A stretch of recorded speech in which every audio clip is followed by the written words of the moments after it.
All right, this is exciting. Today I'm here with my wife, Brigitte, and I'm Thomas. We're the Knapps, and Brigitte has done thousands of hours of research on the town of Dunedin and surrounding area of Otago of New Zealand. And why it's of interest to her is that she spent 10 years in Dunedin at the Otago University. First, she started off doing a Bachelor of Commerce there, and then she got a real interest in geology and ended up completing a master's degree in geology in the area. So, or not in the area, but you did study the area. But Yeah. I think you did your thesis over at the Macrae gold mine in Australia. No, it's actually in Otago, but Oh, that's all right. is it? Okay. Okay. Well, anyway, Yeah. so we can cut that part out. Okay. Yeah. So this is going to be exciting. There's some mystery involved in the area, and there's a lot of the historical narrative is a real head scratcher. There is a Yeah. lot of inaccuracies in it, to say the least. Potentially even outright deceptions, which, as a geologist and someone who's keen on the area, Brigitte has unearthed much of this and has put it into a wonderful presentation for you all. So I hope you'll enjoy it as much as I did, and I'll be here to throw in a few questions on anything I don't quite understand that may align also with the way you're seeing the situation. So take it Okay. away, Brigitte. Thanks, Thomas. Hello. Kia ora. Konnichiwa. Ni hao. Bonjour. Wherever you are in the world, it's nice to see you. We're going to get straight into it. So this is a town that I spent a lot of time in Dunedin, and I started looking into the official narrative of how it was settled after I had spent some time researching old world architecture and listening to independent commentators like John Levy and Martin Ludke and some other really fantastic people out there that are uncovering some really startling things about our past that don't line up with the official story. All right, so the theory is that many of the old world buildings, neo-Gothic cathedrals and Renaissance castles and Tudor style forts are much older than the official narrative on the timing of their construction. And we now believe that there may have been an advanced worldwide civilization that was here in the quite recent past and was devastated by a worldwide cataclysmic event that left a lot of those magnificent buildings half melted and buried. So take some time to read through that on your own. But this video is going to try and present evidence for on the ground in Dunedin that the buildings were there much longer than what they officially tell us. Yeah, and then so what I'm getting from that, the populations of the areas did not support the supposed building of these. That's right. These cathedrals and beautiful churches and city municipal Star buildings, forts. star Yeah. forts, all this. They were horse and buggy people that in the area that just did not have the tooling or the equipment or the expertise or the population to even justify the idea of these buildings, never mind actually construct them. And so this is what you've got a lot of evidence of all of this to back up that premise. That's correct, and this is a really good book to start if you're interested in the subject. So New Zealand is interesting to study because it's officially the last place on Earth to be settled by any human. The first people to arrive were officially the Maori in the 1300s through East Polynesia and up through Taiwan. In recent years, the Waitaha Nation have said they can trace their genealogy back around 2,000 years in New Zealand with their oral history, suggesting a strong connection to East Island, which is way over out this way. And they say that they were not the first ones there either. This is the Otago Harbour, and the city of Dunedin lies at the heart of it, and at the very tip there is an area called Tairoa Heads that we'll be looking at. It was a power site and also a fort, and there was a marae in here, and the Port Chalmers shipping port in here. In 1948, John Wycliffe ship arrived in Dunedin. This is a picture with the local Maori fishing for barracudas. They established Dunedin as a Scottish settlement, and I just want to draw your attention to this picture here. This is what Dunedin looked like in 1848, and as you can see there is literally nothing there. So keep that in your head, that date, 1848. This is the official narrative, remember? So 1848, basically, a few people had just started to show up on the scene. There's evidence that in photographic and topography that there was nothing going on. There was nothing going on, but you only see this in paintings, not right. photographs. This is the narrative. That's not narrative, like the okay. Mm-hmm. And this is Dunedin today. It's an absolutely beautiful city, and I just wanted to draw your attention to how hilly it is. This has lent itself very well to aerial shots, and you'll see why. We're going to run through a series of slides now based on the Exchange building, which was the heart of the New Zealand CBD in the 1860s through 1800s. And this was what it looked like in the 1880s, according to the official narrative, okay? So this is an important building that we're going to be focused on. The narrative on this building is that it was built in 4 years between 1864 and 1868, and this is at a time when the population was about 15 to 20,000 people, maybe 30. And then from 1868 to 1870 it was the chief post office. It became the University of Otago a mere 3 years after it had been built, for 8 years, and then it changed hands again, became the Colonial Bank for 21 years, and then it was Dunedin Stock Exchange, and then it was demolished. Now that's a narrative that comes up quite a lot, that the same building is used for many different uses.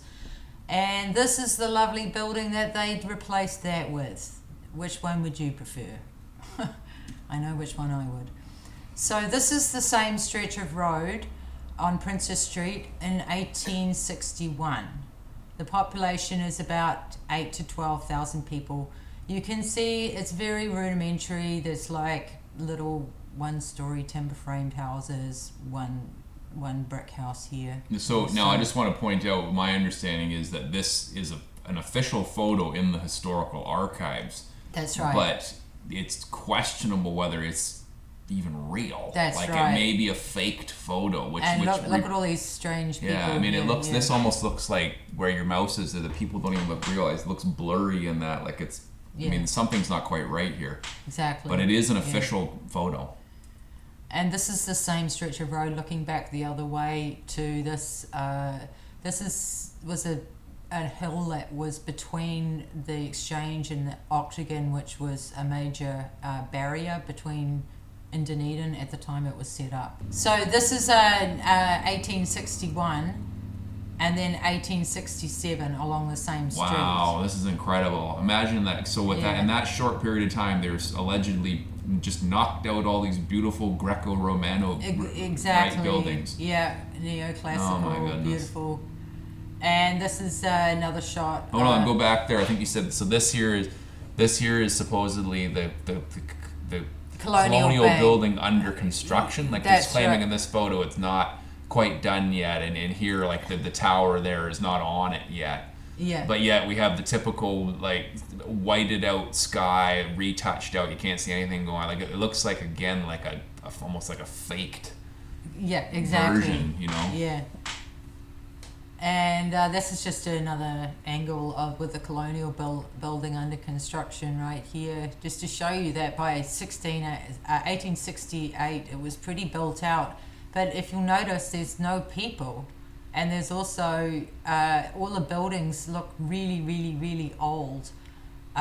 Like there was no one here up until 18 years ago. So, and we'll see that throughout a lot of your other Yeah. photos, that there's nobody in the pictures. yeah, yeah. Right? Like, This is the colonial building again. Just to orient yourself. That's your landmark, and this is the Exchange High Street. And again, you can see how like these windows look completely broken. I don't know if this is supposed to be under construction, but it just looks really, really old. Not something that's been recently built. so this is the claim here, is that this is the 1870s. This is all freshly built, Yes. right? Yet it looks to me like it's like 100 years old. Yes. Yeah, I believe this is an altered photo too. Okay. And then this is another shot from the 1870s with the colonial building again. And again, you can see how old some of these buildings in the background look. Like they've got stains on them and, you know, odd ceilings. Like these are all supposedly built in the last decade. Right. And this is another shot of the Exchange looking towards the north this time. Wow. So that's... Oh my goodness, I think I just saw St. Paul's Cathedral. Wow, there you go. They forgot to erase that out. I think I just saw something that was maybe Really? not. Yeah, Wow, it's maybe. amazing. I mean, look at this. Look at this construction here. I mean, does this look like people who just showed up on their ships and, you know, like, they're like, oh, we got to have all these beautiful pillars and everything too. I mean, they're supposedly like just struggling to get a town up and running here, way out in the middle, bottom corner of the planet, you know, Exactly, yeah. of the world. Like, It's pretty unlikely. And then this was my favourite street. This is the street I lived on, High Street, and the oh my goodness, look at that buildings. monument here in the middle. Here. Yeah, What that's is called that? Cargill's Monument, and they moved that from the Octagon, and you'll see some pictures of This that. is in the middle of the Exchange you were looking at here? That's the Exchange, yeah, And all of then these they're- pictures and they claim that monument was moved from another area to here. from Is the that- Octagon. From the Octagon. You'll see Okay. it, yeah. Right. Okay. So just to recap, like, you know, 20 years ago, the streets looked like that. No, that. Right. And then now they look like this. Right. Mm-hmm. Yeah, with these beautiful, look at that beautiful monument. It's all grayed and weathered. It looks like it's 200 years old. Yeah. And then this is just another angle with the colonial building again. But notice, no people, except for a few horse and buggy people who built all these buildings if there's no people. And the streets are muddied, even though they're actually quite beautiful streets. Like you can tell, look at the lampposts and the beautiful curbs and the ornamentation. It's stunning. And this is another shot. Custom Square House is also. Wow, look at that. That's Yeah. just so beautiful. It looks like It- right into it an is. old world, you know, I want to say European because, you know, in Yeah. Europe they have no problem talking about buildings that are 500, 800 years old, That's right. which yeah. that look like this. But Yeah. yet in New Zealand, oh no, we only showed up there in 1850. There's nothing there. Nothing there. And they're starting to run the tram cars up High Street and along Princess Street by now. Like, look at the light towers even. Like, how much Yeah, work is going and into there's the light poles. little antennas everywhere. Yeah. And then this is another shot looking down Princess Street towards the Exchange. And I just wanted to show this one because there is a lot of people in this shot. So there were people around at some point. And there is a lot of mud. See? Mud, mud, mud, mud. And horses. Does this building match this? That's what you need to keep asking yourself. And look at this little lamppost here. I mean, look at this guy's sign here. Look You at know, this like sign, it's like I it would know. have to have been cast back in old Europe or something to get, Yeah. you know. And this is from the top of High Street. I just wanted to show you how built out South Dunedin was, which is to the south of the city. The population of Dunedin today is only 136,000 people, and it already looks the same as what it did in the early 1900s. And that's a cable car coming up High Street, which I thought was really cool. And here they are constructing the tram line, and again the contrast is quite something. There's men with shovels, hand tools, manually digging the tram line out. It looks not like constructing it. It looks like they're digging it out. And next to these magnificent buildings all the way down. Look at that. I mean, you might as well be like walking down the street in, Brussels or something. Something like that. But actually these buildings were all over the world: India, China, Russia, Africa, all over Africa. And there's another beautiful shot with the telegraph office, and Thomas tells me that these wires are actually for probably for the telegraph. Yeah, that were the early telegraphy, the poles. They were going to run hundreds of wires between them. Yeah, but these people, they seem kind of not like they're about to put on their hard hat and buckle up for some hard work. No, they don't look like they fit into that scene. Look how beautiful it is. And then this is another shot with the exchange, the colonial buildings in the background here in the 1920s. Look at this steamroller. I mean, it's like, come on, what kind of technology? Like, that's the technology of the time, whereas the construction, that was supposedly done with no power tools, hammers and chisels and wagons and casting, blocks on site, casting and cutting all these heavy blocks on site. Like, how? Yeah, it just doesn't.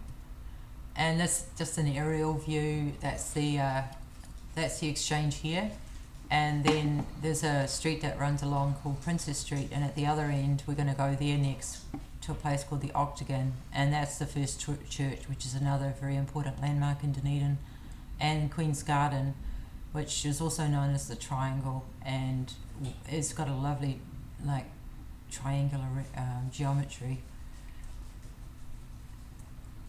Lower Rattray Street, I just wanted to show the mud flooded buildings. See there with the windows, how the windows are completely buried. Yeah, and then people would say, well, those are just the basement. That goes down to the basement. But yet we see this all across the world, that these, something doesn't seem. And another lovely shot of the exchange. That's a statue of Robert Burns, the Scottish poet. And this is in the 1950s. There's the colonial building on your right. Look how it's still very beautiful. Yeah, a lot more established now. I mean. Yeah, and then this is the Exchange building, very sadly getting demolished in 1969. Why did they say why it had to be demolished? I mean, beautiful old building designed to last forever out of heavy brick and concrete and. No, they didn't say, but it's just a crying shame. But this is what they replaced it with. Yeah, the John Wycliffe House. So now we're going to take you to the Octagon. So the Octagon is basically like the city centre of Dunedin right now. It was laid out first in 1846, but it lay derelict. This is the official story during the early parts of the city's settlement because of Bell Hill, which you'll see later. So we're just going to go through the evolution of the Octagon, but I just wanted to show you how lovely that geometrical shape is. Very well laid out. And that's the first church here? And that's the first church there. Oh, what's this one here? That one's the town hall, and then the beautiful St. Paul's Cathedral. Yeah. Okay. So this is what the Octagon looked like in 1861, supposedly. This is the official story. 1862, you can see St. Paul's Church is starting to go in there, and this is where the Dunedin Town Hall will go in, and then First Church is back here. Now this is an alleged photo, where you're saying essentially these are probably not real photo. Like, how Correct. could they be? They know couldn't be. It doesn't add up. Yeah, so this is 1862, and then 3 years later it looked like that. Right. Where's the octagon in here? Okay, the octagon is just here, and this is St. Paul's Cathedral. It's actually an Anglican church. So 3 years later, it went from later, that. Yeah, this is where it went from that to that. Yeah. And the population's about 20,000. Right. It just doesn't make sense. And this is another shot of the octagon in 1867, and now you can see it's totally built out, and that's the St. Paul's Church, which has been built. And this building here is the 1865 exhibition building, which we're going to get to. This building here was made out of Caversham stone, and it could accommodate up to 500 people. However, it was not well constructed. The stone weathered badly, and the tall spire was removed just a few years later. They say. That is a narrative we see coming up a lot, that there's structural instabilities and the building needs to come down. All right. The octagon, there was a terrible fire again in 1867, which destroyed a lot of buildings, a whole block of buildings on one side of Princess Street, including the Criterion and the Octagon hotels and the Theatre Royal. So at the same time that they're supposed to be building Dunedin, it's also getting destroyed by fire. That's a shot of the Cargill's monument in the octagon, the one that was now in the Exchange. Right. But it just looks so hokey because it's got this like strange little fence around it, and the ground's all uneven, and then there's this monument. Yeah. It looks again like a cheat, like an old. That's the way they photoshopped back then. They mass photoshopped. Yeah. I mean, look at the lamp. Like, how does this fit into like barely 20 years you're there and you got these beautiful casts? What were they shipping them all over from Europe or something like that? Or like, where were they? Makes no sense. I have a theory that this is the spire off one of the churches that got pulled down. That's what I think. Oh, could be. And this is another shot of St. Paul's Church. You can see here. Now that's where the Dunedin Town Hall is today, and that's where the Dunedin Cathedral is, and you'll see how incredible that evolution is shortly. This is just a comparison in 1874 from the octagon, that same spot there, right there, just to orient yourself. This is a panorama of Dunedin in 1874 looking north, and it's completely built out in the 25 years after being founded, like basically they found it. And the population is, increased to 30,000 maybe. Does that sound realistic to you? I mean, like to go from, this is in 1848, and in 25 years you're going from that to this, and then this is a blown out version of this, so you can see. I mean, in this day, like, when you look at what they can do in China, it can knock together out a whole city in like record time, but they have enormous populations, and we do have more advanced equipment right now. So they had no cranes, no power tools. Exactly, based on the narrative, they showed up there and there was basically nothing there. It was just the British colonizing a fresh place with a few Maori hanging out. Yeah. Like, how do you build that fast? It doesn't add up. Yeah. And then this is a lovely shot of the Burton brothers with a photographic firm of the 1880s, and they basically took all the official photographs, which were the official record of the day. This is the first church, and from the octagon looking south, absolutely beautiful. But you can see that just look at the beautiful construction. Stunning. Yeah. Around in there, like all this pillared. Yeah. Effect. Like, if you're just getting a town underway, like you're probably. And these buildings down here, I thought they looked a bit buried to me. See that one there? Oh yeah. Yeah. And then you can see these are all broken windows, and there's no people. Yeah. Remember, at this point, Dunedin is supposed to be a booming gold town. Right. Huh. This is one of my favourite buildings, and it's still standing. Wow.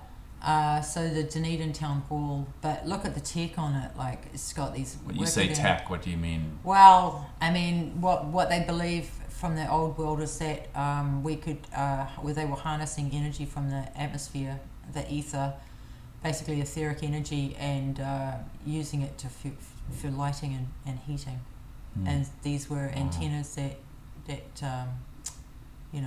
could draw down energy from the atmosphere with using an ancient technology. That's right. Yeah. A very basic technology back then, and what didn't have to be high tech. It was just. Yeah. Wow, that's a beautiful building. Again, like just. Oh, and just on another note, this building I think was opened 1 year after it was a designer competition was held. And you see that narrative quite a lot. So they built it in a year. They built it in a year. Right. Okay. Yeah, Right. Oh. Yeah.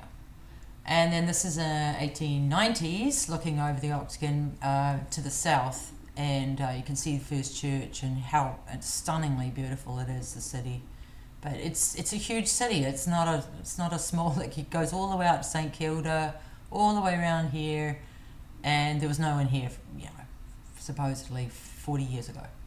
Right. Yeah.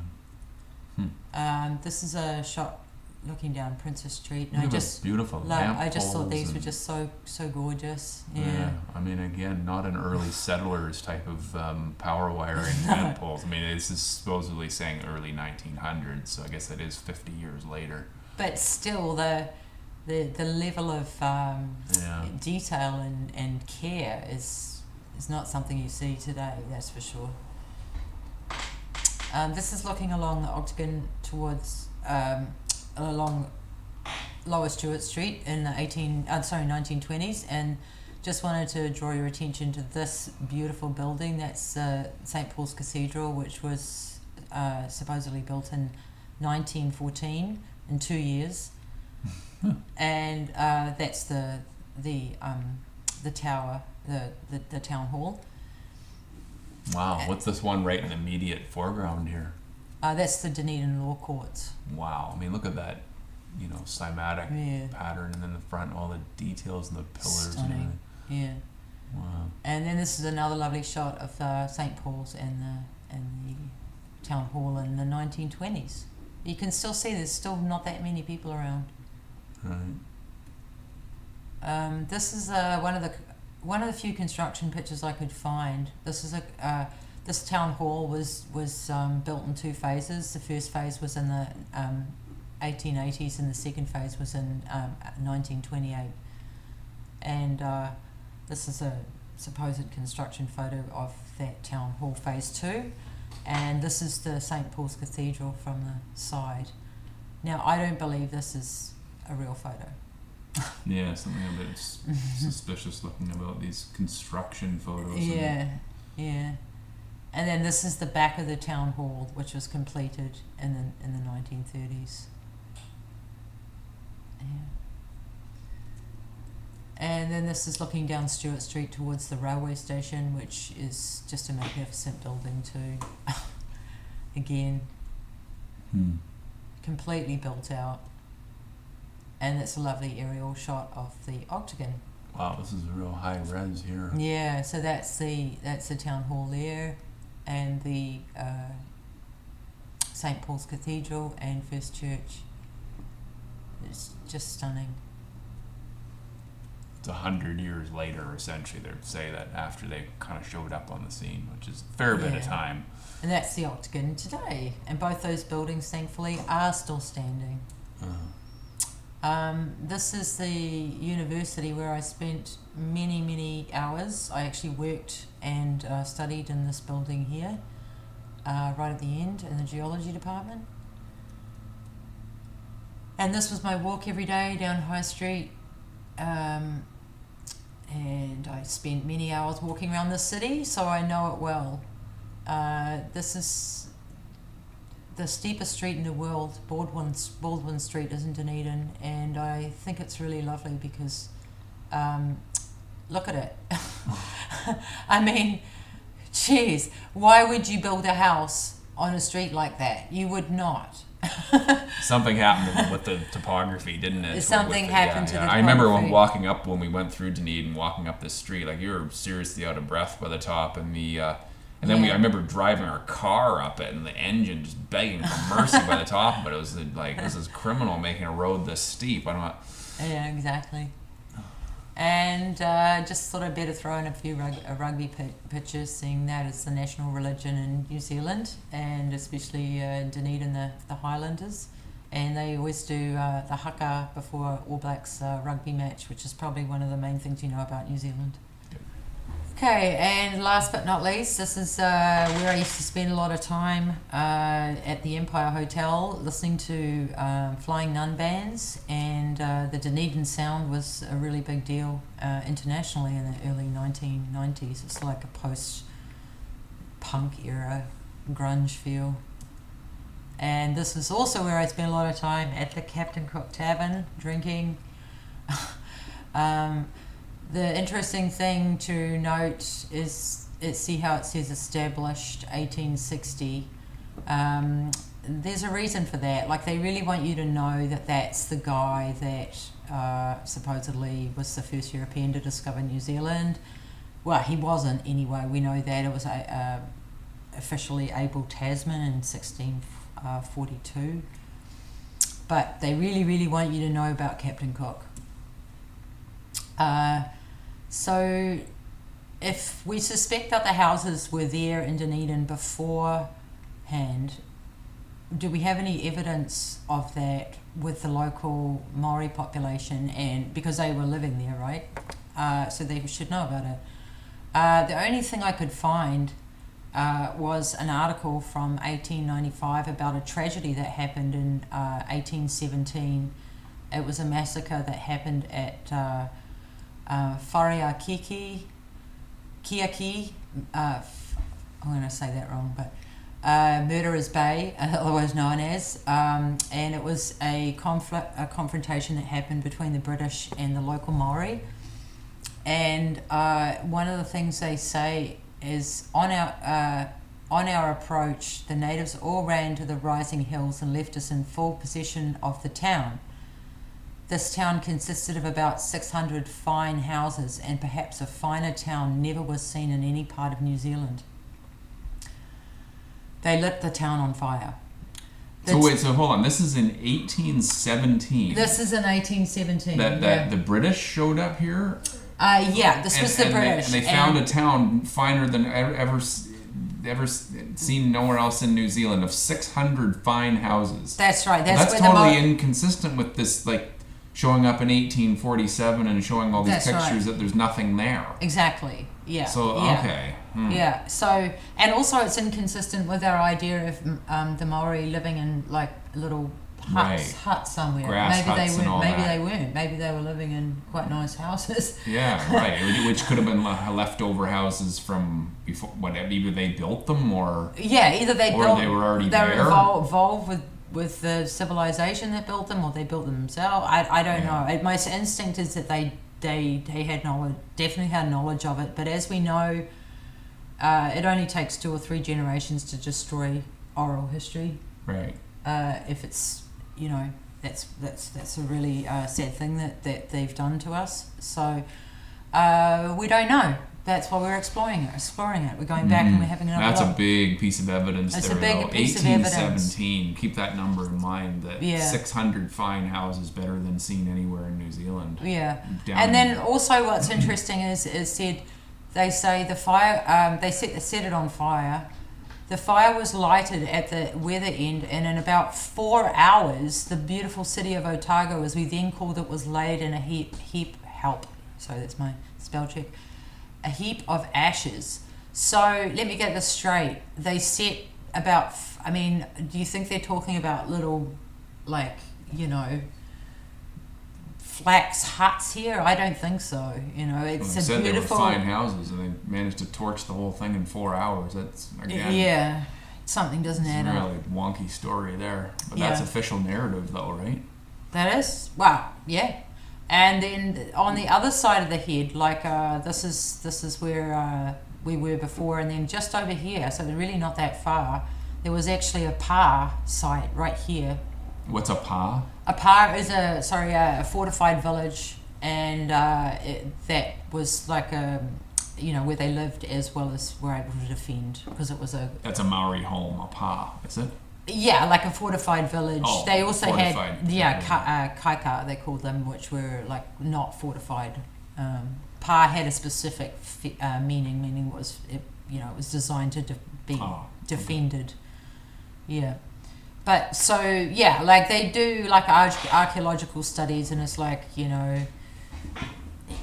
shellfish and moa and things, bones and things like that. But they don't have anything about fine houses. Right. Okay. Yeah, that's a good point. Yeah. And then the same place was a fort, and from 1885 to 1945. When they had the Russian scare. This narrative just cracks me up. So the Russians were getting into a battle halfway around the world in Crimea, but they chose to drive all the way to New Zealand to attack New Zealand, and 42 coastal defences were built. 42 during that time in New Zealand. And what's interesting is that there's a whole series of tunnels underneath that are quite stunning. Wow. And this is just another rundown of Dunedin, because I just wanted you to see this is the town belt that runs right through the centre of the town. And then this is the waterfront along here, and all of this land was reclaimed land. So just keep that in mind as we go through the next slides, because it's really relevant. And there's suburbs of up here as well. Just wanted to just quickly touch on what happened with the land situation. So the Treaty of Waitangi was signed in 1840, and one of the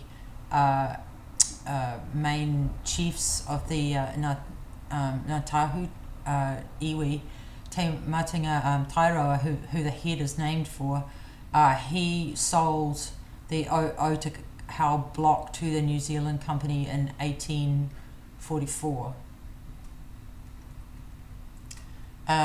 The first guy to come to the settlement was a Captain William Cargill.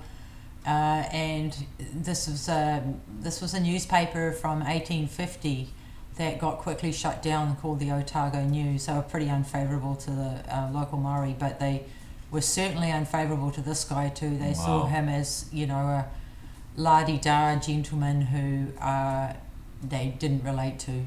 Right, he doesn't look like much of a worker. He's got to get carried to shore, and they like trying to depict the local Maori as being like bushmen. Yeah. And this is just the boat that they arrived on, the John Wycliffe, and then there was another ship to the Phillip Lang that came shortly after.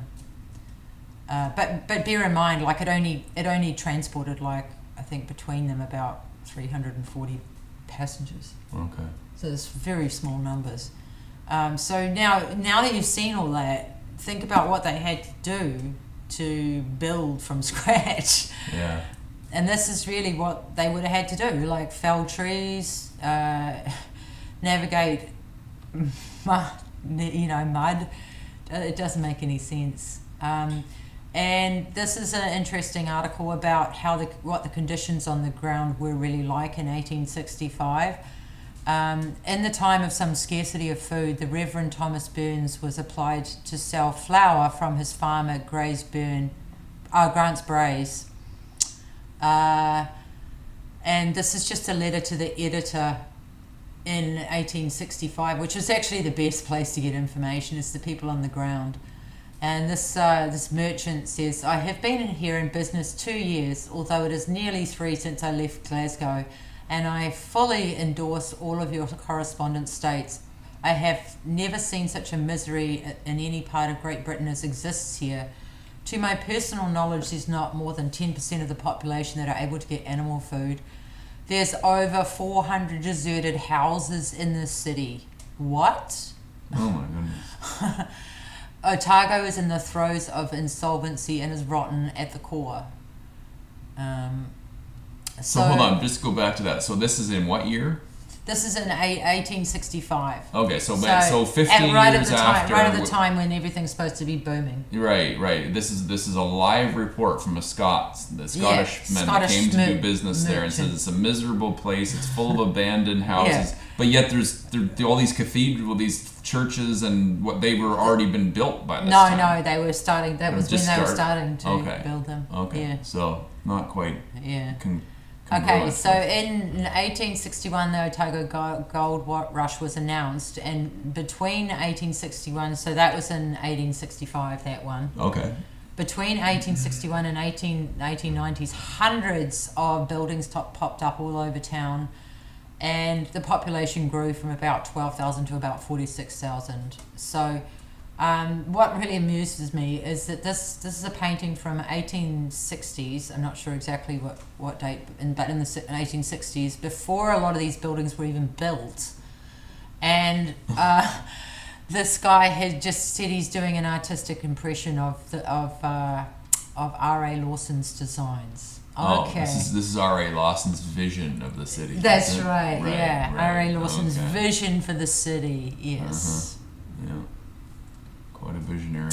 This is a picture of Gabriel's Gully in 1861. That's where they found the gold.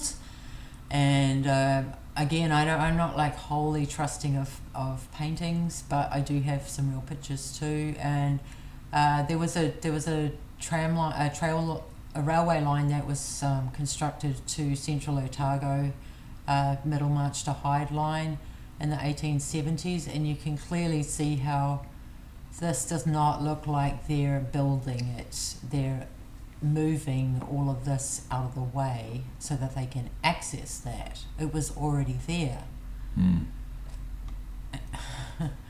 And the Chinese come into the story too, because there was about 2,000 Chinese in New Zealand in 1869, and they were all mostly employed in the gold fields. And there's just they're mostly Cantonese workers, and I don't know enough about where they came from to comment confidently. And this is another picture, the Manahirakia River, and just interesting to see how they were living. Like this is just completely discordant with what we see in Dunedin.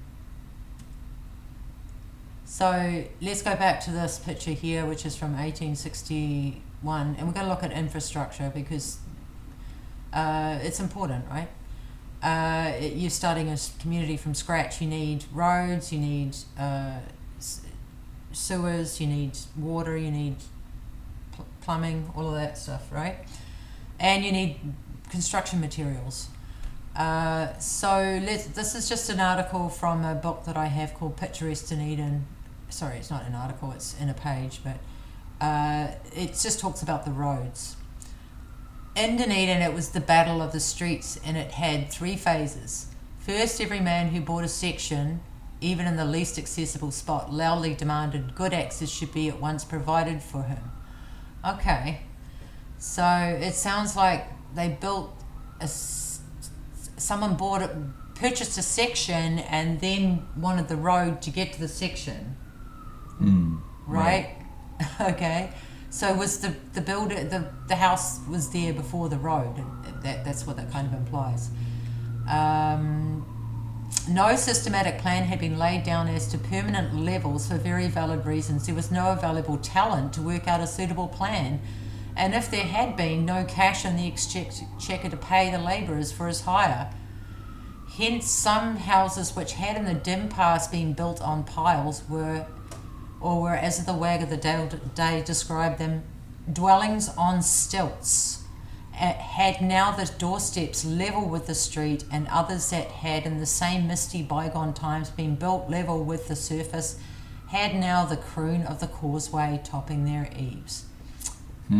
So that indicates like a long history of what like Well, let's look. mud Let's look. filling up and Yeah, this is a good I don't believe this is a real photo, but this is just a good example. Like, the roads are not level with the street, right? Why would you build?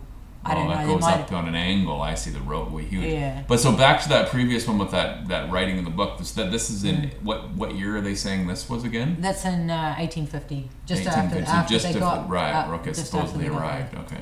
Yeah. And then I just wanted to show you some of the roads around Dunedin. You see this one here, how steep it is. It's insanely steep, and notice all of this stone here, which was uncovered. Infrastructure that was below the surface. Below the surface, yeah. Which again, you see that all over the world where. And you see how this building is like completely cut off. Yeah. So, it's a 3-story building. That's a 2-story building by the time it gets to there. Yeah, it does not. Look like that's what it looks like today, Dunedin. Still very hilly, and you can still see mud. The mudflood evidence. And also, you get a lot of these funny, weird zigzag paths. So this road here, it just sort of like, there was some sort of slip in here, I think. Is that because it's going down on an angle? They need it's like a switchback kind of thing to get down? Yeah, exactly. Yeah. It's just not the way you would lay out a city. And then this is another interesting photo because it's showing the tram line. But see how the grass is all growing up? Right? It's like they excavated the tram line. They didn't... well, grass grows pretty fast, but I mean... Yeah, maybe. Okay, now the demolition of Bell Hill, that was a really big event in Dunedin. So now we're back, that's where the colonial building is. We're back at the Exchange right here in 1859. So now we're looking back at Bell Hill again. And this is some prisoners who were demolishing Bell Hill in 1862. And they were used quite extensively, apparently, to construct many of New Zealand's early buildings, roads, ports, parks, and public works. This is Bell Hill looking back towards the Exchange and High Street again, and you can just see the state of it, the roads. But what we're keeping our eye on is Bell Hill here. Mm-hmm. Bell Hill, that's Bell Hill there, so... Which is Church Hill also, was it? It was Church Hill when it was first named, and then it was turned into Bell Hill. So it implies there was already a church on there, which we'll see in a minute. There's the church. So that was on Bell. Okay, so that is Bell Hill. That's Bell Hill. Yeah, 1862, Bell Hill looked like that. 12 years later, it looked like that. So they claim that they removed the hill and built a church on the same spot. That's correct. Yeah, they shoveled a lot of material down into the lake into the ocean to reclaim land. Yeah. And they built that. And this is an interesting diagram because it shows there you go. That's probably how all the dirt they had to remove. That's to right. Expose the church. Yeah, exactly. They would say that they leveled that first and then built the church. Yeah. Right? I would say that they just excavated it. Yeah. And this is another fascinating building which ties into this Bell Hill narrative because you can see this mud that is in the same place as where they said Bell Hill is. Right. The remaining mud is in the same place? Yes. Yeah, that is like the same as what they... Oh my goodness. Yeah. And I just wanted to read you this little report on this building because it's so fascinating. It doesn't exactly look like it's a building that belongs in rural Presbyterian New Zealand. It was constructed in 1863, a timber structure, which I'm not sure I believe either, but maybe it was. And the design was Oriental. The design of the Oriental was so eclectic that it has been variously described as Gothic, Continental, Renaissance, Old English, American, and yes, Oriental. It had shamrock motifs, barley twist columns, grotesque heads, a representation of Bacchus, balcony stickwork, Tudoresque chimneys, oriel windows, gablets, an elaborate and unusual cornice, and a platform with iron railings on the top of the building. Wow. Wow.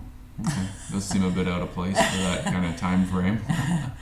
Yeah, and then this is another lovely picture with the Oriental Hotel, but you can see here, this is probably where Bell Hill was. Right. This looks like it's been, again, excavated out. And this is the Excelsior on the left. Yeah. And this is another view of the Oriental, looking up McLagan Street. And this is another view of that mud flood, and you can see all these homes are well below the road level. Why would you build the road there and those there? These are just up here. I put these in because if you notice these steps, someone decided it would be a good idea to build steps that look like this. What is that? It's a set of staircase. Oh. Yeah. Just a random staircase. This is a typical staircase that you see in Dunedin, and that's the Dowling Street staircase. Looks like when do they claim that? They claim built in 1925. Okay. Yeah, I don't believe that either. And then this is the Gillies building, gorgeous building with beautiful chimneys, and looking back towards the Octagon in the 1870s. And this is on the Gillies building. Look at the detail they put in. Yeah. Look at the street lights with the hands pointing and everything. Look at the street lamp. It's so beautiful. When was that supposedly installed? Well, look at the sign. Established 1869. Established. Right. That doesn't mean that's when it was built. That's when it was established. Right. Repurposed. Yeah. Okay. And here's another shot of the Provincial Hotel, which was kind of like the big watering hole in Dunedin. But this article that I found from the Colonist in 1861 tells you a lot about the state of the times. We will not starve, said one, and we might as well commit some act that will give us jail food, but we might as well commit some act that will give us jail food. At 5 shillings a day, we are virtually prisoners, as we cannot save anything to take us back to Victoria. Well, I keep going there. Yeah. But it tells you that they weren't exactly having a good time in Dunedin. At the very same time that this was written, we see infrastructure like this popping up. I say the 1870s, but they say that this was actually built in the 1863 to serve a population of 15,000 people. Like we need this huge sewer system that you can pretty near drive a small car through. Yeah. Oh my goodness. Yeah, and look how beautiful they are. Beautifully constructed they are. And I believe there's a lot more tunnels under Dunedin that we don't know about. And there was also a gasworks which began production in 1863. There was a railway line constructed from Port Chalmers to Dunedin, an 12-kilometre railway line, and then on to Waitati along this coastline, another 18 kilometres. Population 15 to 30,000.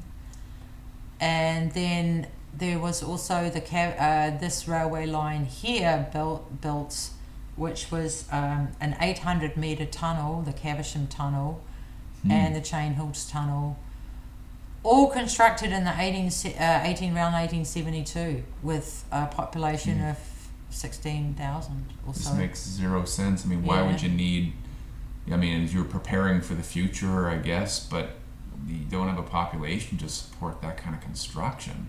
And you don't have the labour force to support that kind of construction. And you don't have a need for that kind of infrastructure either. You don't have a need. It's underground huge sewers and... Yeah, it doesn't make any sense. And then this is another construction photo of the Chain Hill Tunnel. This is this tunnel here. Right. And again, it looks more like an excavation project than a construction project.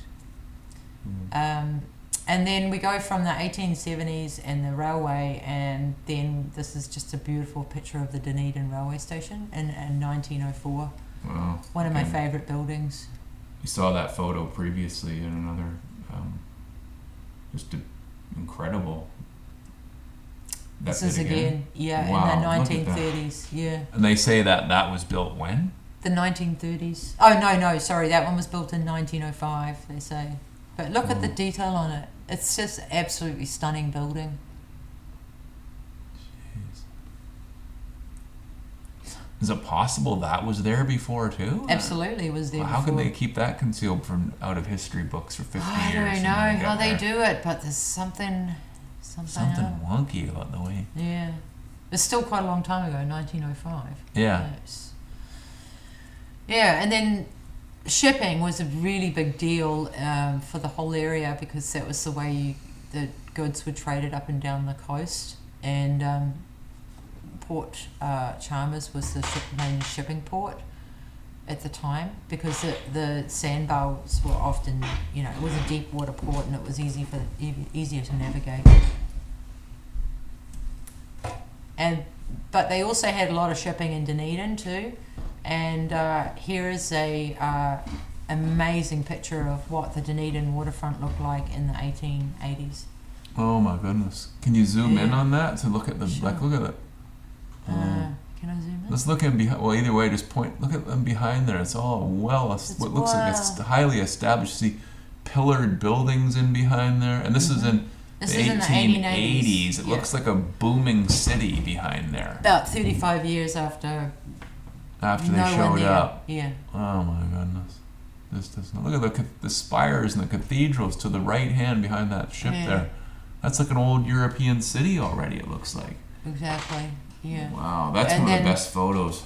Yeah, it's a good one, isn't it? Yeah. And then this is a lovely shot too. The resolution's not as good, but I just love it because you can just see the whole waterfront from here. And you can clearly see, like, this building looks completely destroyed. Right? It looks really, really old. It's like a fire or something, maybe. Yeah. And the movement. But almost the way that line goes along there too. Is that a different building, or is that some sort of? I don't know. It's a good question. Glitch in the. It's in the Matrix. And then this is the Union Shipping Company, which was also built in the 1870s. Oh my goodness! Look at that. That's a tank. And look at all the spires up on the top. I mean, they would say they're flagpoles back in the day or something, or wind. Yeah. They... Little portico detail. And, this is gorgeous. And then also there was, this is the Mercantile Exchange building today on the waterfront, and it's right next to the Chinese gardens, which are still open today. You can go and visit them.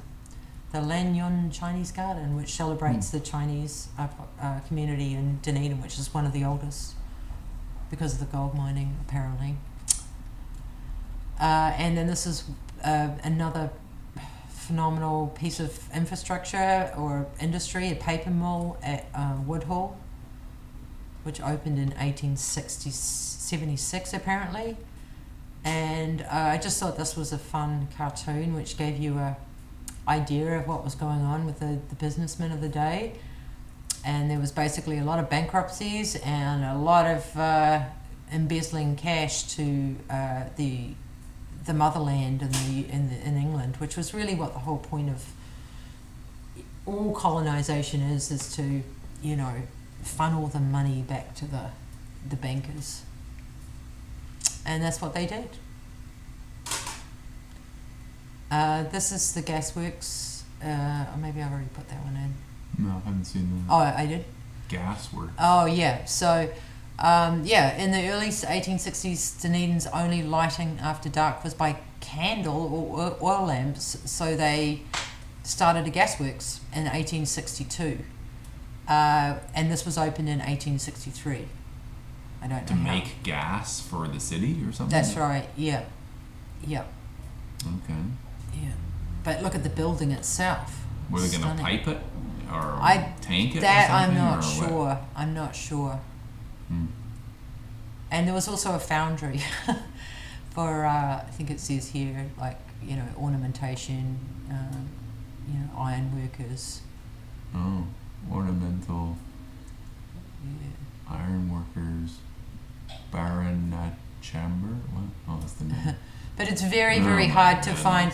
It's very hard to find any places that were like constructing bricks or tiles or chimneys or anything. And it's like, it's so weird because all of this infrastructure and construction materials and everything that you needed is not even mentioned in the literature. This is another building that was in the early 1870s. This is the main industry in the time was sheep and wool, and so this was Those look one. like it's happening factories there. Yeah, this was in the early 1870s, and by the turn of the century, they actually had 500 people working there. So this was not the only one. There was two. Goodness. There was another one in Mosgiel. That was where they actually distributed the wool, and the woolen products and clothing and things like that. And this is inside the mills. 1907. 1907. Right. Okay. Well.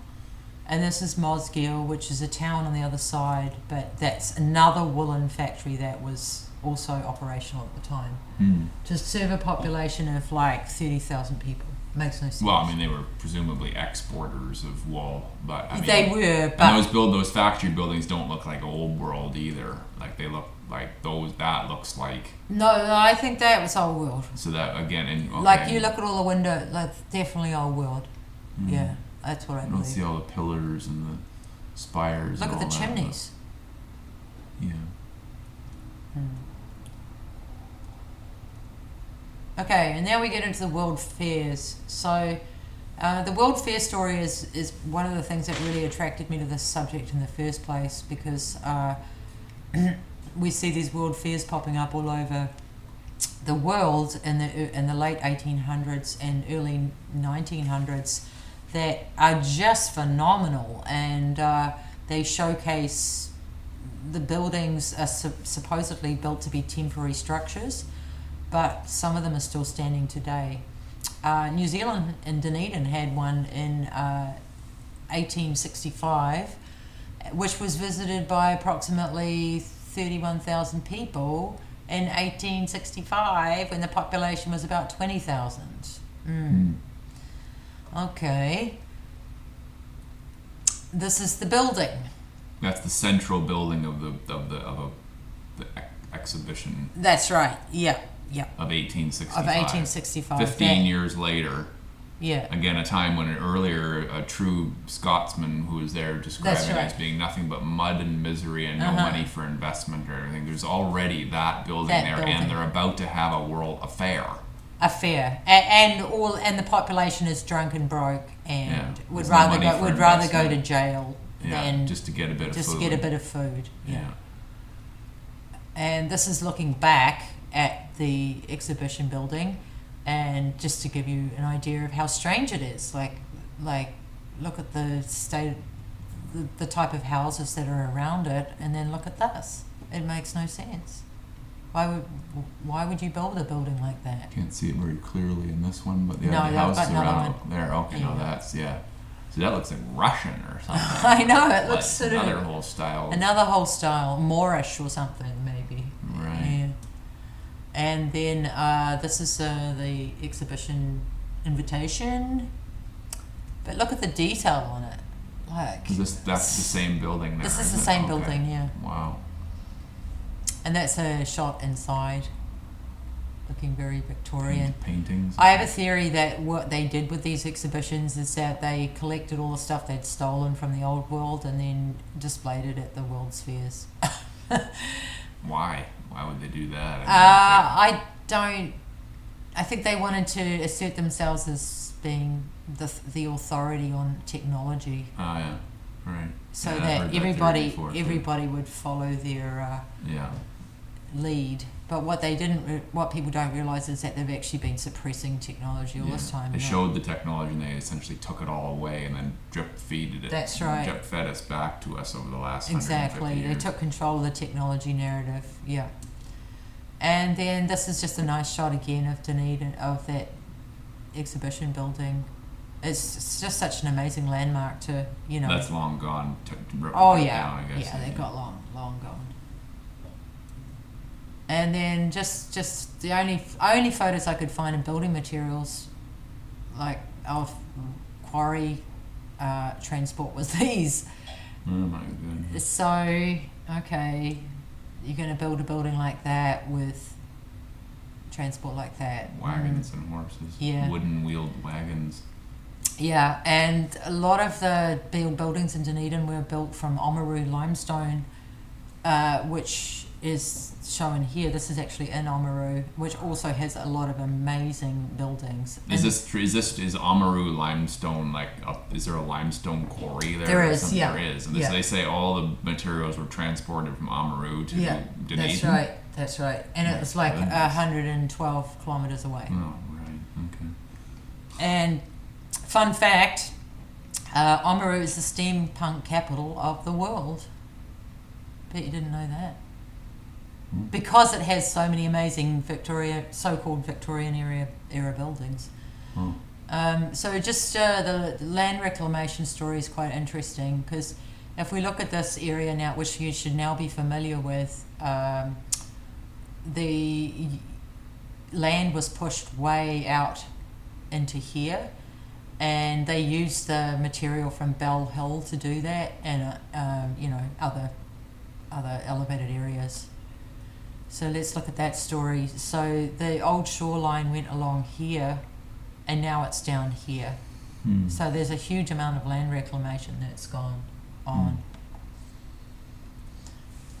So this is the colonial building, our friend the colonial building that we're back to.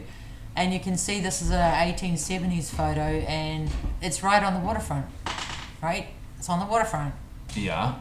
So that fits the land reclamation story.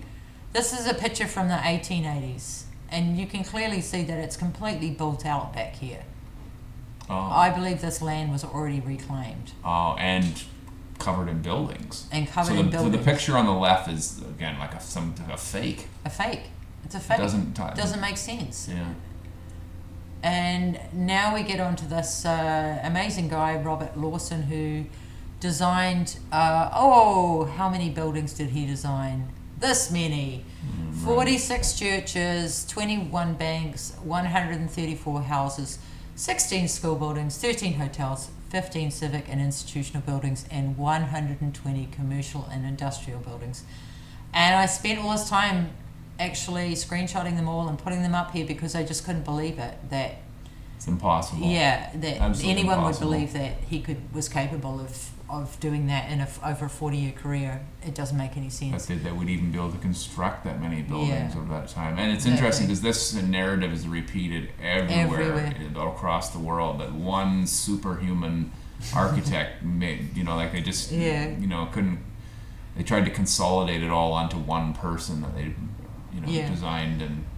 Exactly. But the really sad thing for me is that only 94 of these buildings survive today, including 46 in Dunedin. So most of them have been destroyed. And this is some of R.A. Lawson's designs. That's Knox Church, which is another famous church in Dunedin.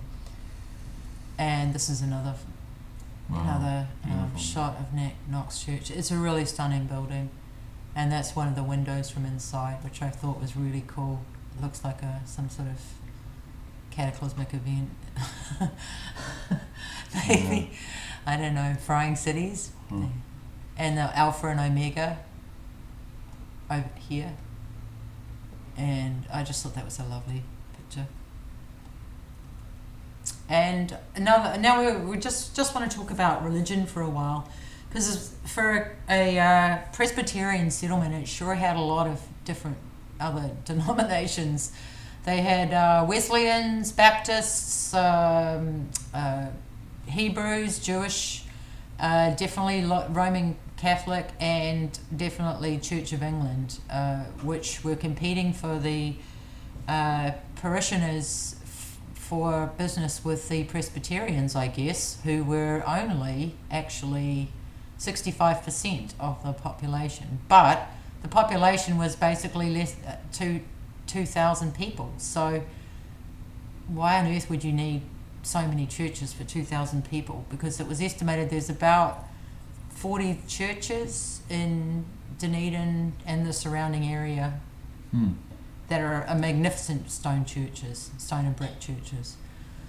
And also the architecture is just totally off. Like, this is actually like that Knox church that I showed you before. That looks like a Presbyterian church to me, something you might see in Scotland. That does not look like a Presbyterian church, but believe it or not, that was the first Knox church. What's the one in the background? That's the exhibition building. Oh my goodness. So it's almost like again, it confirms that there were previous people here that were of all different denominations. They each had their own churches. No, I don't think it did. I don't think that. I think they just divvied up the build. They needed to repurpose the buildings. Oh, so they weren't churches. They were facilities of some other kind. Probably. Well, yeah, they probably just named them and then waited for the people to come, sort of thing. That's what I believe. And then this is one of the founders that also is heavily involved in the story of Dunedin. This guy's Thomas Burns. And I like this cartoon. Like, there was obviously some rivalry between the Presbyterian side and the Church of England, because they're commenting that he does not like this guy arriving on the scene.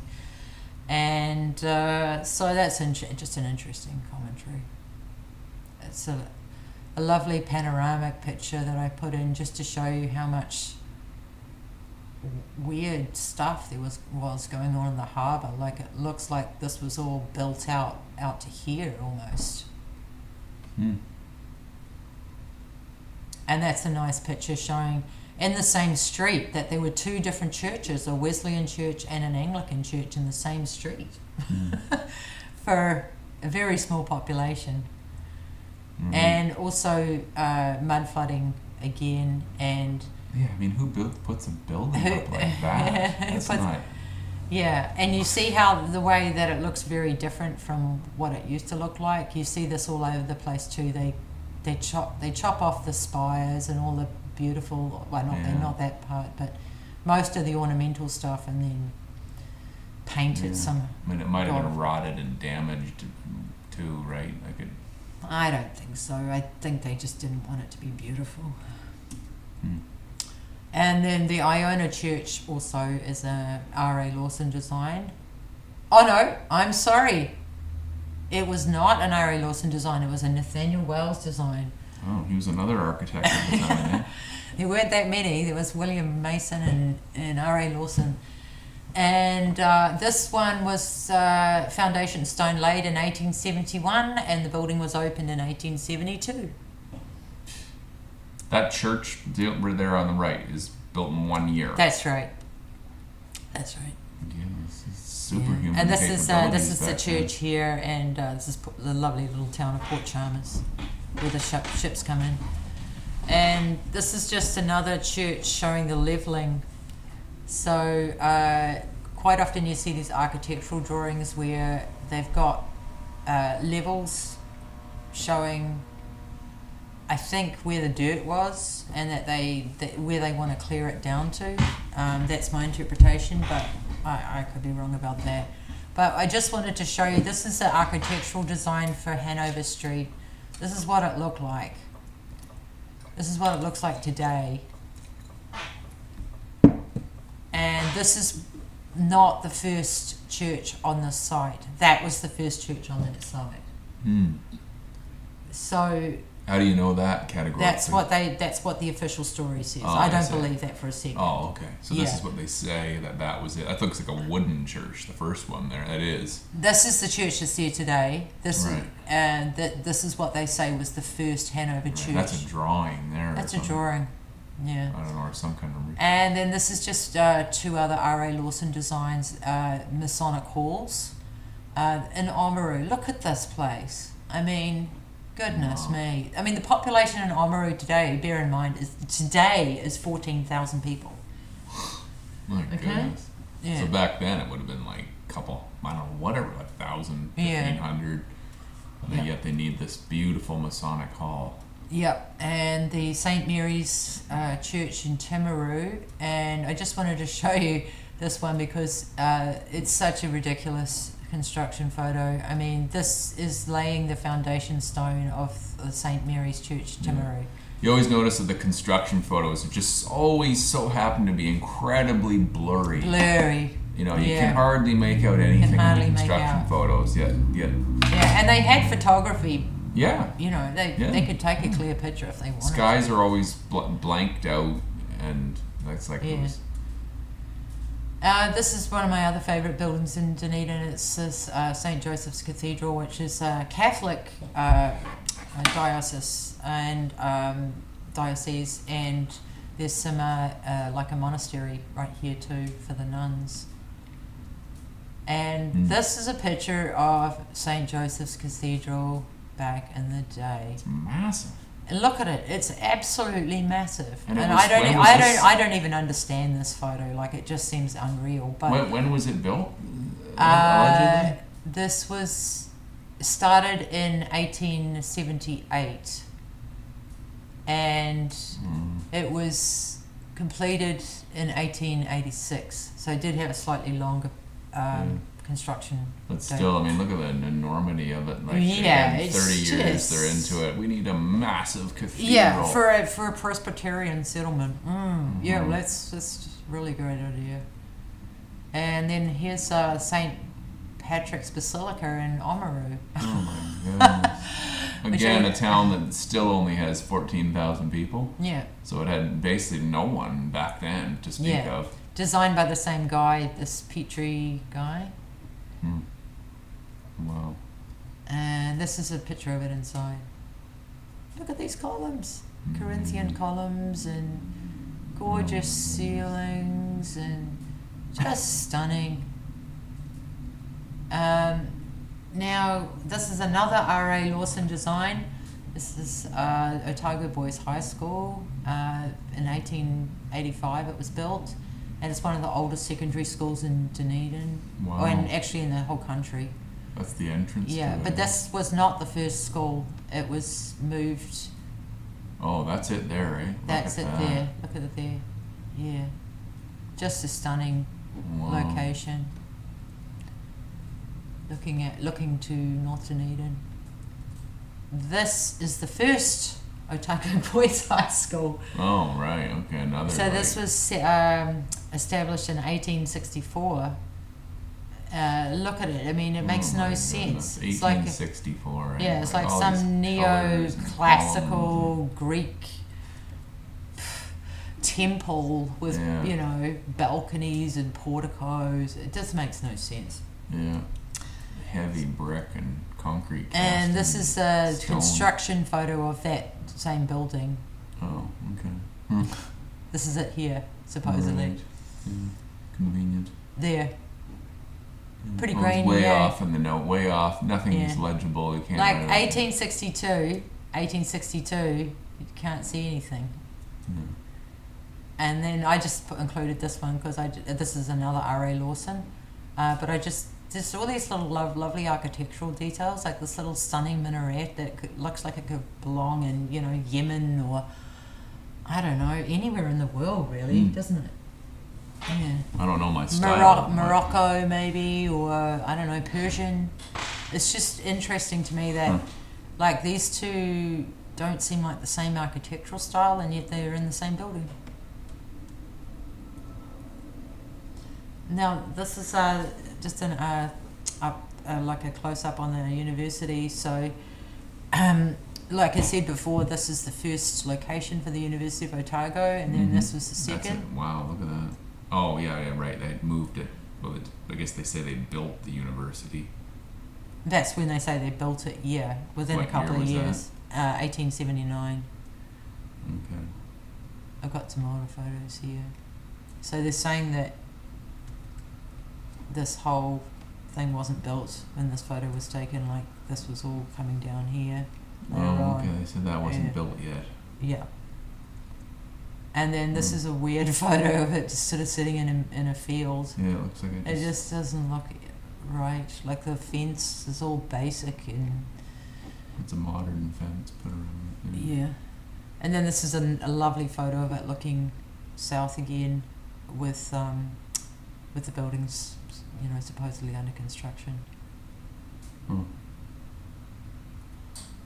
And this is the university today, and this is the Leith Canal, which runs all the way up to the Ross Creek water supply, and is, I believe, a man-made structure, absolutely.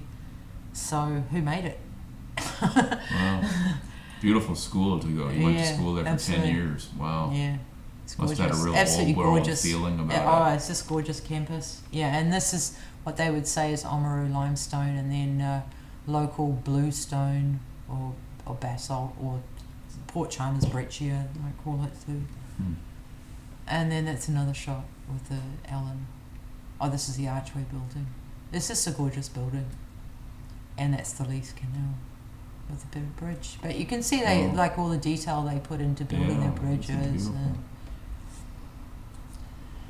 And now we heard another R.A. Lawson design. Oh boy, this guy just can't keep up with him, can you? Superhuman. Yeah. So this one was a private residence built for William Larnock, and it was a Gothic revival mansion. To level the site, and I do believe this is true, workers jammed pegs into layers of volcanic rock before pouring cold salt water to split the surface. 200 workmen were used to complete the main structure using imported materials from around the world. Much of the stone used for the castle came from a basalt quarry nearby. Other materials included yellow brick, Glasgow brick, Oamaru stone, Port Chalmers basalt, Cornwall blackstone, Italian marble, Marcia, I can't even pronounce it right now, cobbles, Caitlin's timber, North Island Kari, and local Caversham sandstone. They brought brick from Glasgow. Yes. And I just wanted to say all that because when you say it out loud, it just sounds so ridiculous. Because this is a castle that literally sits. Look how gorgeous it is. It's absolutely stunning. So why did you say the part you do believe is that they poured the salt water into the? Because I think they had some leveling to do, and uncovering. But so they were exposing the building that was already there. Okay, and this is an interesting feature. This is like a little fireplace that doesn't look like it's a fireplace, really. Maybe?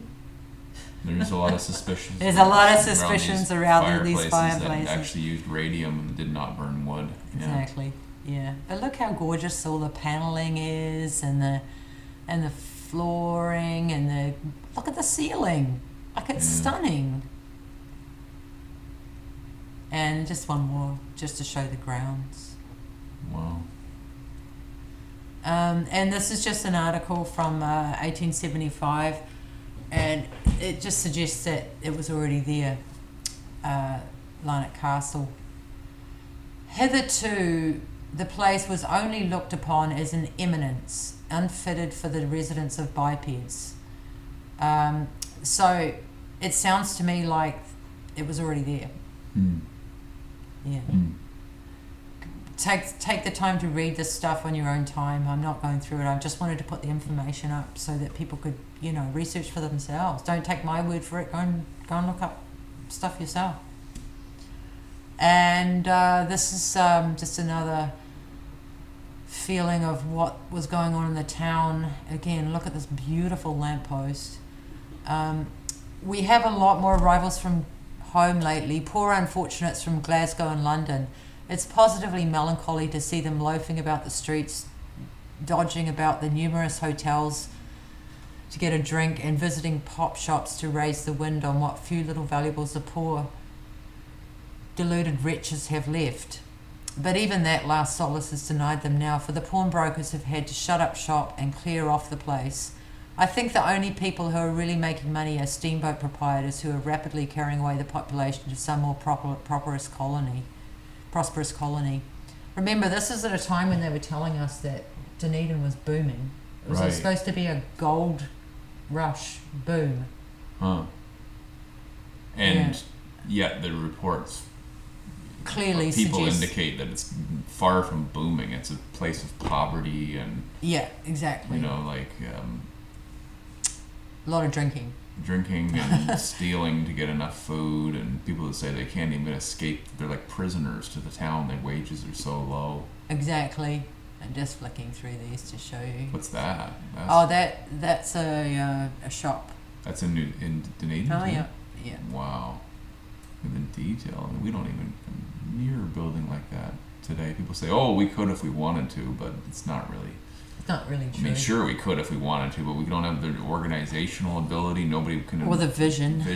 The banks won't loan the money for it. Like, there's too many missing components in modern day. Again, gorgeous. Look at this. Look at that. Looks like it's built on an angle, or like what like you don't like. Look at the street's got an angle going up the side of the building to the left. Yeah. And then this is a really interesting photo because there's a large police presence here. This is in 1861, very early on. 1861. See? Like, there's just no way that they showed up in 1849 and by 61 they'd already established all this. Yeah. And then this is this is Ulverston, just another R.A. Lawson design. What a genius. Another R.A. Lawson, residential red brick beauties. And then this is, I don't know if this was one of his, but this is Cargill's Castle. And I just love this picture because it shows you how isolated, some of these buildings are. There's no road access in. 1878, and this is what it looks like today. And there's a story about Cargill, how he built a tunnel down to a beach to protect his youngest daughter from, so she could go swimming and in modesty, so that she would have privacy. I mean, they live in the middle of nowhere anyway. Oh my goodness. Yeah. So this is the tunnel. And then this is the absolutely gorgeous headland. Where does the tunnel go then? To Tunnel Beach. It's called Tunnel Beach. It's one of my favourite places in Dunedin. Oh. Yeah. You never took me there. I don't remember. Tunnel Beach. Can the public walk through the tunnel? Yep. Oh, they used to be able to. I'm not sure. You have to walk across farmland. And then this is just to show you the St Kilda baths, which are still there today, but you can see all this strange geometrical shapes around the place that don't really make a lot of sense. And just how they were living in that lake. So, that looks like something that probably by the 1860s you would have started seeing quite a few of these old wooden like colonial type homes. Yeah, yeah. Like Not that one doesn't with seem unrealistic, right? No, yeah. that seems like yeah.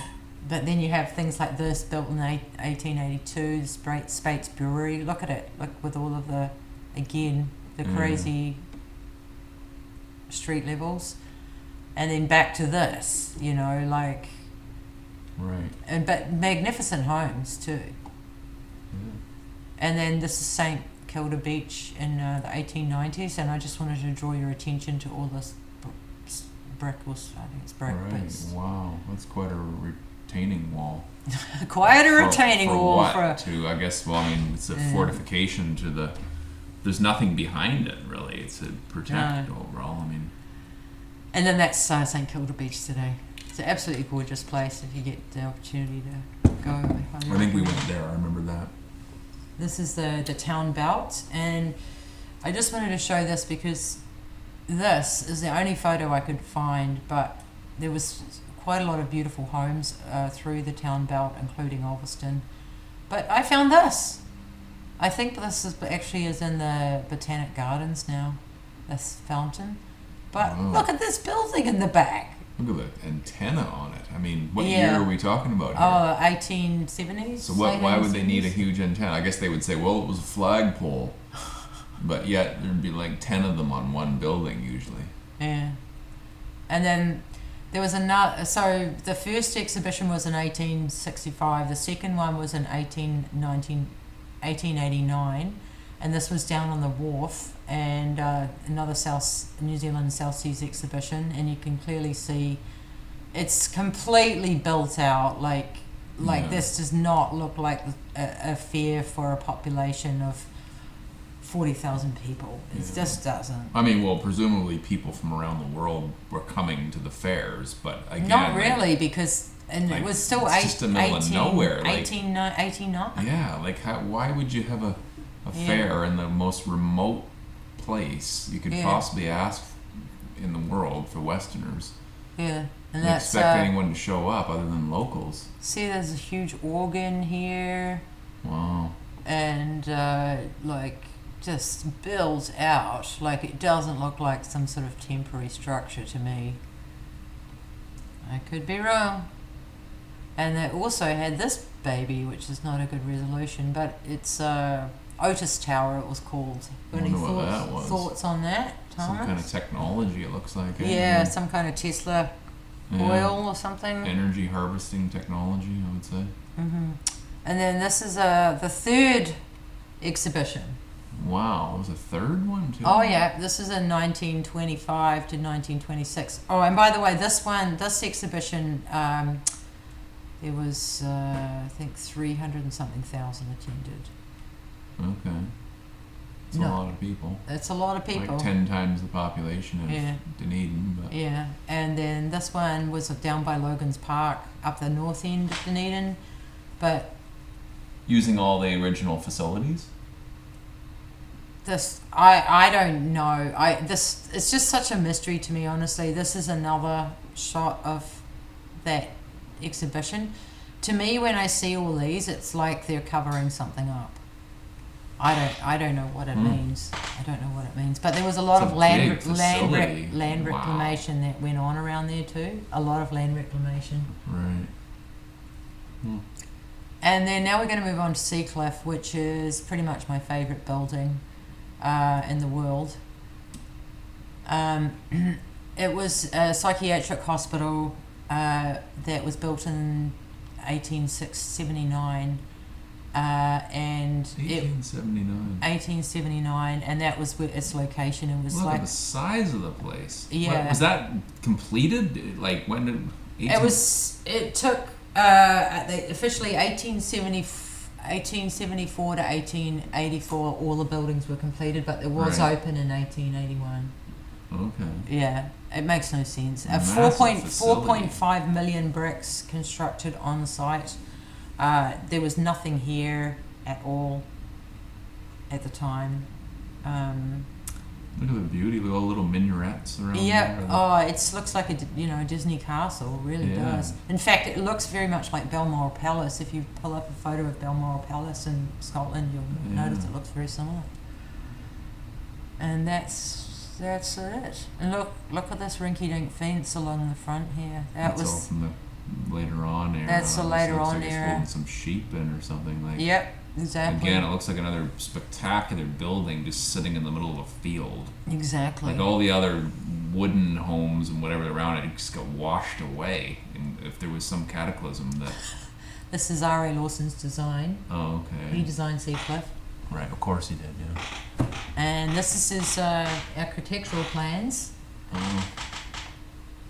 And then this is just some other lovely shots of it. Oh, this is the one flew over the cuckoo's nest, Nurse Ratchet vibes photo.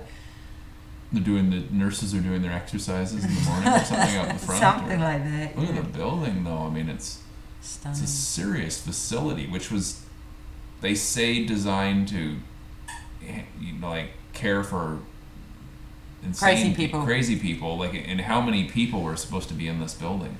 Yeah, so this is just a little summary. It was opened in operations were commenced by clearing about 3 acres, which accommodated 14 patients and 2 attendants. And the patients, after clearing the ground, fenced it and planted it with potatoes, while Mr. Mill was erecting farm buildings, which were to accommodate about another 60 to 80 patients. So why on there's no reference at all that I could find to construction of Seacliff in the literature, other than that. Wow. From 1879. Just out of the And blue. so a beautiful building like that just appeared. Right. For this enormous demand to house insane people. Yeah. Like. Makes no sense. And there's some quite interesting characters that were housed at Seacliff. This guy Lionel Terry, who murdered an elderly Chinese man, apparently, allegedly. I do believe he was probably a bit racist because he didn't want the white working class men to be losing their jobs to the Chinese. But he started life as an English toff, and then he saw what was going on in the world with the De Beers gold mine and the East India trading company, and just realized how corrupt everything was. And he wrote a book called The Shadow and started doing it, distributing it all over New Zealand, and was super publicly vilified for it, because what he was doing was basically exposing the bankers and the British government. He calls them Jewish financiers, which, well, we know they're probably not Jewish, they just hide behind that label. But anyway, shortly after his book launch, he got incarcerated. Wow. And blamed for being a murderer. Yeah, I mean, I'm not going to comment on that, but yeah. Just seems a bit too convenient. Oh yeah, we don't like what he's saying. He's crazy. Put him in the asylum. Yeah. And then this is Janet Frame. She was one of New Zealand's most famous authors. She spent some time at Seacliff and narrowly escaped by days a frontal lobotomy. And she wrote about Seacliff in her autobiography, An Angel at My Table. And these are some of the young Janets that played her in the movie of the same name, which was a 1986 movie by Jane Campion, if you want to find out more about it. And electroshock therapy was very common, and frontal lobotomies in New Zealand at that time. And in 1942, there was a fire at Seacliff that killed 37 women who were confined to their locked rooms with no escape. And I believe they were just prisoners, basically, that were murdered. Yeah. They were definitely not able to get out of their rooms. Their rooms were locked. Wow. They were just left in their rooms to die when there was this fire. Yeah. And then in 1952, Seacliff was demolished due to structural issues that were identified like only 3 years after it opened. Right. So they always start with when they want to get rid of the building, they start the narrative of the defective structural issues, and that'll go on for a couple of decades, trying to build a case on it until they can finally tear the place down. Yeah, and this magnificent building was only standing for 75 years. Right. Well, according to the narrative, it's probably there for 75 years before that, or 100 years. But who knows? Look at the little details. Yeah, the detail. Yeah, it's incredible. Like again, like a building to, not to say insane people don't deserve a beautiful building, but that's not typical the way governments think. They build the best buildings for themselves to hang out in. And exactly. And then the crazy people, I'll put them in a box out of sight. That's the way it works right now. Exactly. Why it's would no it have different. been better back then? Yeah, and just how Seacliff looks today. Nothing left of it. No. And then I wanted to show you this because Seacliff was not the only asylum. Okay. So this was the Dunedin Asylum that was already there. I think Seacliff was built to overcome the burden on the Dunedin one. And then there was Ashburn Hall, which was opened in response to a strain on Seacliff. Okay. I mean, that looks more like something you would...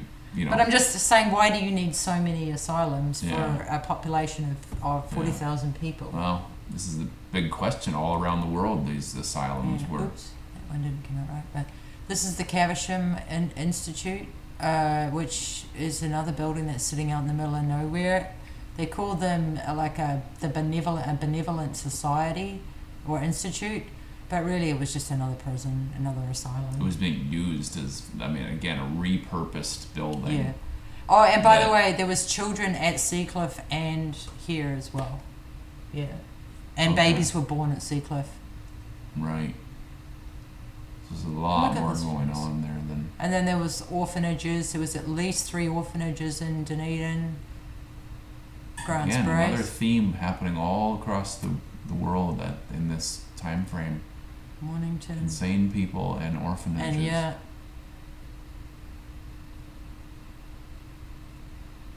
And there was also industrial schools, and they were definitely for, you can check out, but you can check out any time you like, but you can never leave types of places. Okay, you're going to school, reschooling. Yeah, and the first step towards meeting the necessities of the children of the very poor in Dunedin was the passing of a vote by the Provincial Council in 1863 for the maintenance of free schools. Yeah. How benevolent of them. This was an industrial school in Burnham, Christchurch. And this is the Caversham Immigration Barracks, which it was another prison basically. You couldn't leave. And this is another asylum in Invercargill, but there was also like in Christchurch, Wellington, Pororoo in Wellington, Sunnyside. It's like they had a huge excess of buildings. They didn't know what to do with them all. So they're like, okay, we'll put the crazy people in those ones, so the government will be in this one. We'll put a hospital in this one. Yeah, we'll take those kids away from their parents and put them in orphanages. Yeah, they're controlling. Say all these cathedrals. We'll call them churches. We'll assign them. We'll give them to the different denominations. And there's the Dunedin jail that was built in 1898. You mean a jail? That's the jail. Again, like and it's still standing today. Wow. Not as a jail though. No, I don't think so. No. And also there was other jails too around Dunedin. This was at Tartaria Heads, and there was a quarantine that island. Looks more like a jail from the 18. It does, but I'm just saying, like the number of places where they were locking people up is just right. Amazing. Well, how many people were they putting in these places though? I mean, it seems like just a convenient use of a huge facility. Like they probably just Yeah. Then I just wanted to zoom out a bit because at the same time that this was going on, the the New Zealand wars were taking place between the colonial government and the Taranaki Māori and the Waikato Māori in particular. They were basically summoning thousands of troops to overcome the Kingitanga, or the Māori King movement, which was becoming quite powerful in both violent and non-violent resistance towards the British. So some of the people that were non-violent were at Parihaka, and they were members of the Hauhau Church, and they were taken to Dunedin in the late 1860s. And they may have been imprisoned under pretty inhumane conditions in a cave. But another story is that they were used as forced labour on Maury Road in Dunedin, which is why it's called Maury Road. And these prisoners were likely followers of a peaceful prophet, this guy Te Whirio Rongamai. And I just thought I'd put that up there because, when I was growing up in New Zealand, I didn't hear a lot about this, how they were, quite serious, resistance movements in, amongst the Maori, and they were very well organised and they were very intelligent and very, but in a sophisticated way that I didn't understand. Like they had really lovely penmanship, for example, and they were well read. Right. Yeah. And these are some of his Te Whirio Rongamai's followers, and they would wear white huia feathers in their hair as a sign of resistance against the British. Right. And these were possibly the Waitaroa people? Is that Waitaha? Waitaha. They might have a connection, absolutely, yeah. Yeah. I'm not going to I'm going to go back into the Waitaha right now, actually. But yeah, the Waitaha history is really interesting because it's sort of like the iwi that were there before the Ngaitahu and Ngāi tribes came through in the 16th and 17th century, and they're you know they have very rich oral history which dates back 2,000 years. They say that they were in New Zealand, and they have a different ethnological origin to the route through Taiwan. They say they came from Easter Island. But I find it's relevant to the story because it's, what do they know about these buildings? Yeah, and, right. Yeah, they were there, Did they build them? Were they reside in them? Or, what's the oral history there? It had been all left, and the Maoris were there inhabiting these places, and they knew they were the only ones that could really have any remnants of the truth of what happened. Yeah. And then this is just the Waitaha today. If you're interested in learning more about them, I highly recommend you check this book out. Song of the Waitaha. Song of Waitaha by Barry Brailsford, who was invited by Waitaha kaimātua or elders to present their oral history in book form, which was a great honour for him. And I just love this guy because he's promoting peace, nation of Waitaha. Cool. And then there was a protest movement in the South Island too, and the Hepete Maharoa was Waitaha, Ngaitahu and Maui. So it was like a blend of all of the tribes, and I think there was a lot more sort of mixing than what we've been led to believe. This is the Waitaki River, which they were protesting against, which was a very important, place for the Maori for the obvious reason. Yeah. And just the foods as a food source too. For farming and living by the waters. So now we're going to get into the moa story because it's really interesting. This is what they tell. What they tell you. So fake. They tell you really. Like the Maori hunted the moa to the extinction. Well, yeah, this is just a reconstruction that they fully admit. Oh, they don't claim that's a real photo. Oh, okay. All right. But that's what they want to sell you. Right. Right. The idea so it's like they say that the Maori hunted the moa, which is this giant bird, is a human for size, to extinction in the 1400s, and the site where the moa was first found was actually in Waikoiri, and I found this absolutely fascinating cartoon that was by Walter. It depicts Walter Mantell, who was a surveyor for the New Zealand Company, with the Crown Constitution under his arm, and the gravel and riding sand a moa. Right. Okay. Yeah. What's the gravel and sand bag? I don't know what that means, but anyway, he was. Well, we'd been using that to cover up gravel and sand. Yeah, that's probably why they put it in there. What's the real truth? Yeah, like the locals knew what was going on, right?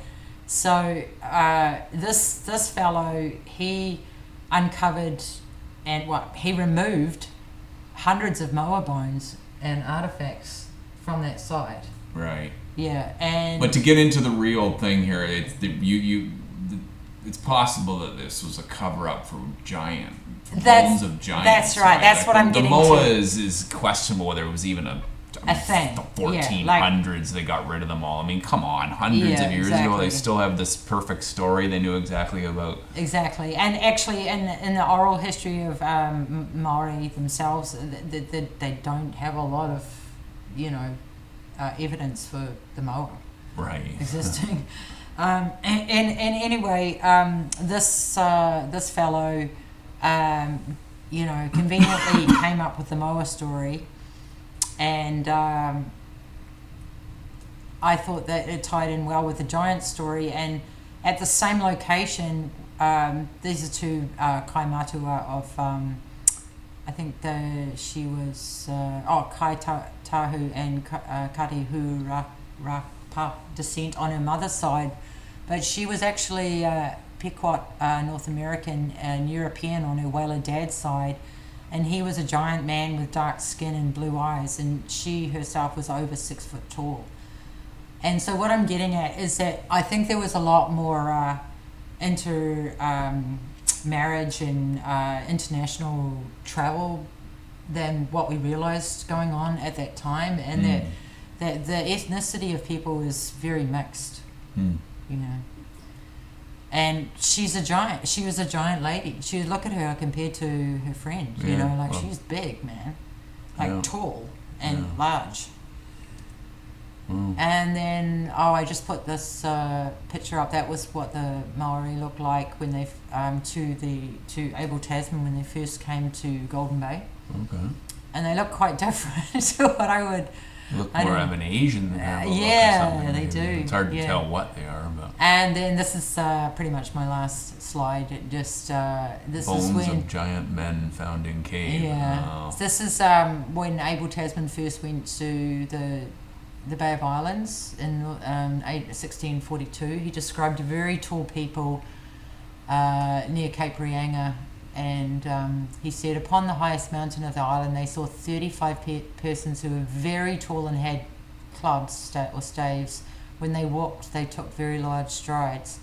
So I think we have a lot of proof, and I haven't presented all of it here, for giants in New Zealand, and as we do all over the world. And I think they are a very important part of the story. Yeah, I mean, it may even be a clue to some of the people who built these, you know, big cathedrals and, you know, exactly. oversized buildings for the time, like way oversized.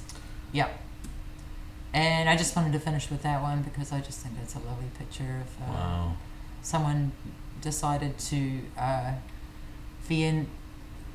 Venetianize the exchange in a photo. But that doesn't actually seem that crazy because somebody actually had a canal proposed through lawyer's head from Dunedin. Wow. And I believe this was actually a thing at one time. The local Maori actually called Otago Harbour, I can't remember the Maori name, but they actually called it a river. And I believe that this was actually a seaway at the time. It's not anymore. It's a shot of Dunedin, and that's for my grandma.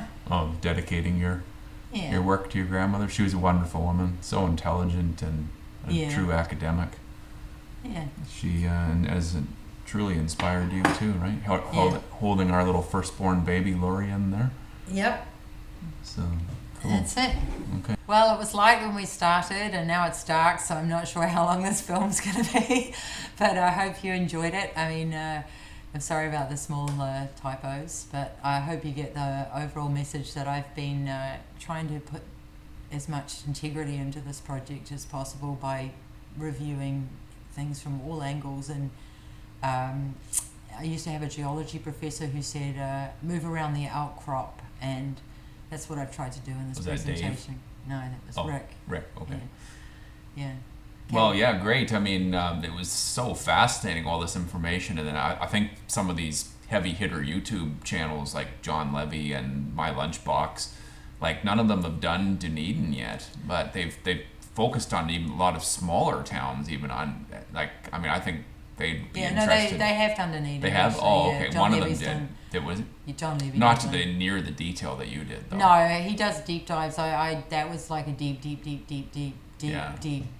dive. And you spent a lot of time researching, and I mean, that's only just like you have a lot more information on it so, too. Like, watch for part 2. Yeah, it's we can really take this to another level, and that's just Dunedin. I mean, I'm just mentioning Oamaru.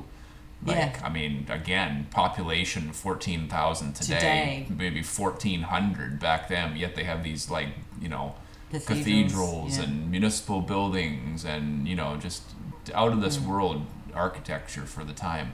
Yeah. So, well, great job, sweetie. That was an excellent presentation, and hopefully we'll hear more from you in the near future with your